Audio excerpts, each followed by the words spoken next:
Почитувани, додека Мицковски се обидува да се промовира себе си за голем патриот, кој го редефинира значењето на зборот патриотизам, во 2 години од неговата власт, преку 20% од вкупната површина на шуми и пасишта се претворени во пепел. Само изминатата седмица активни се преку 100 пожари на територијата на целата држава. Втора недела се активни пожарите во општина Василево, општина Радовиш и општина Берол.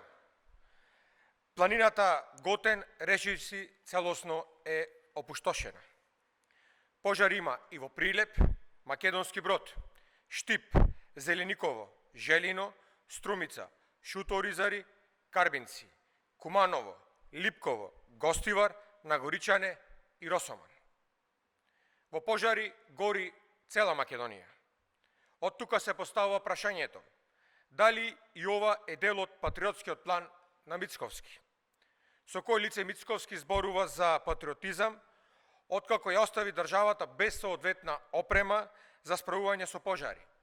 Лани Мицковски ветуваше целосна ревизија и модернизација на системот за противпожарна заштита. Оно што гледаме денес е целосна деградација на тој систем. Наместо нови возила, владата на ВМРО ДПМН за 7 милиони евра набави службени мобилни телефони. Наместо нови противпожарни авиони, вработување на пилоти, владата на ВМРО ДПМН патриотски потроши милиони на приватни авиони, хотели, морска храна, папаја и манго. Наместо вработување на пожарникари, владата на Мицковски составува списоци во штабовите на ВМРО ДПМН за вработување во државните институции. Каков е тој патриотизам, ако за една година со прст не си ја мрднал да ја одбраниш државата од огнената стихија во која изгореа околу 20% од шумите и пасиштата? Каков е тој патриотизам, кога во 2 години во пожарите животот го загубија 70 луѓе?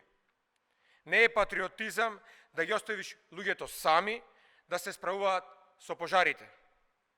Тоа е предавство.